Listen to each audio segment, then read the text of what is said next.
Souvent, c'est vrai, c'est rare qu'on puisse parler du réveil lorsqu'on parle de l'histoire du fils prodigue. Je crois que c'est pour ma première fois d'enseigner sur le réveil en parlant du fils prodigue. Et c'est ça que j'aime dans la parole de Dieu. Tu vois, Dieu, lorsqu'il t'appelle au ministère, tu dois prêcher le même livre toute ta vie. Tu vois, les professeurs, ils ont plusieurs livres. Et toi, Dieu t'appelle au ministère et tu peux le servir 50 ans, 60 ans, mais tu n'as qu'un seul livre. Tu peux dire un jour, j'ai tout prêché. Mais la bénédiction de la Bible, c'est que même si tu prêches 1000 ans, il y aura toujours des nouvelles révélations, et des nouvelles révélations, et des nouvelles révélations. Tout d'abord, lorsque nous subdivisons ce texte, il y a 1, 2, 3, 4, 5, 6 et 7 parties dans ce texte. Et c'est un secret que je te donne, toi qui veux être un prédicateur, un enseignant de la parole. Lorsque tu as un texte, même s'il est long, divise-le en plusieurs parties et tu le comprendras facilement. Les longs textes ont toujours beaucoup de révélations et si tu le prends dans son ensemble, tu rateras les grâces que Dieu y a déposées. Du verset 1er au verset 3, ce texte nous parle de la rébellion du fils cadet, mais pas seulement de la rébellion du fils cadet, de la rébellion de l'homme. Un jour, il vient auprès de son père et il dit, « Donne-moi tout ce qui est à moi. » Et lorsqu'il prend tout ce qui est à lui, la Bible nous dit, il a ramassé. Et vous voyez, ramasser n'est pas le bon mot. Il fallait qu'on dise, il a pris. On dit, il a ramassé. C'est un terme péjoratif. Et donc, ce n'était pas dans la volonté de Dieu, ni dans la volonté de son père. Ce n'était pas encore le moment qu'il puisse prendre toutes ces choses parce qu'il était immature.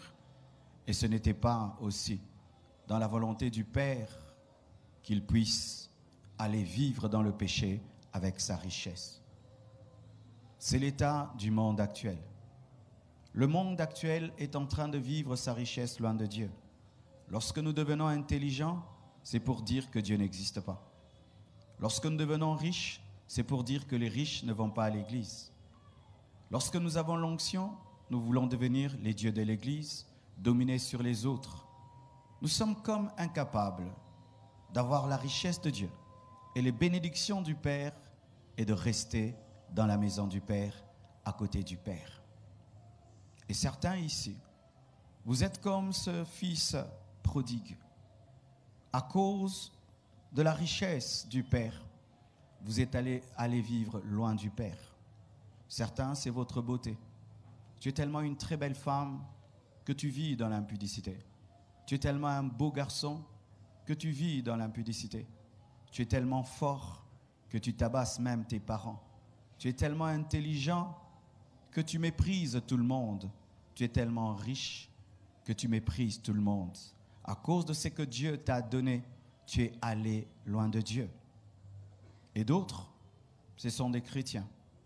Ce sont des chrétiens qui, un jour Dieu les a bénis, mais ils étaient immatures.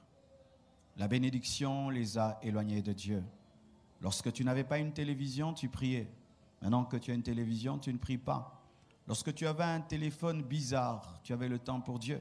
Maintenant que tu as un iPhone X, je ne sais pas combien, tu n'as plus le temps pour Dieu. Lorsque ta vie allait mal, tu étais spirituel, tu étais près de Dieu.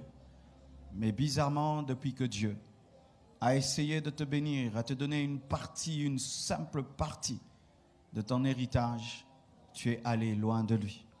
Ainsi, mes frères et sœurs, le fils prodigue peut être un païen, le fils prodigue peut être un chrétien. Le fils prodigue peut représenter l'humanité, le fils prodigue peut te représenter. Lorsque tu vas en Europe, tu comprendras mieux ce que je dis. Ils ont tout, mais ils ont chassé Dieu. Ils ont des belles maisons, ils ont des belles voitures, ils ont toute la technologie du monde, mais c'est là que tu vas retrouver des hommes qui disent que Dieu n'existe pas, que Dieu n'existe pas, que Dieu n'existe pas. Et même certains qui ont été attachés à Dieu lorsqu'ils étaient en Afrique, lorsqu'ils s'en vont là-bas, ils se comportent comme tout le monde, ils rejettent Dieu, Ils n'ont pas le temps d'aller à l'église. Ce sont les choses des gens qui souffrent. La rébellion. La rébellion, c'est lorsque tu penses que tu peux diriger ta propre vie.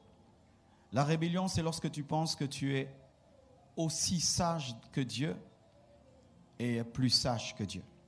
Ce jeune garçon pensait qu'il était plus sage que son père ne comprenait pas qu'il avait grandi, que son père ne comprenait pas qu'il fallait qu'il ait tout ça, que son père, il pensait être plus sage que le père, alors que le père connaissait le danger qu'il y avait au dehors de la maison. Il savait qu'il y avait des prostituées, qu'il y avait des mauvais amis, qu'il y avait des mauvaises personnes qui pouvaient l'influencer à dilapider ses biens et qui n'étaient pas encore prêts. Mon frère, ma sœur, dès lors que tu commences à croire que tu es plus intelligent que Dieu et que tu commences à diriger toi-même ta vie, moi j'ai décidé, moi je veux, moi je pense, tu es tombé dans la rébellion.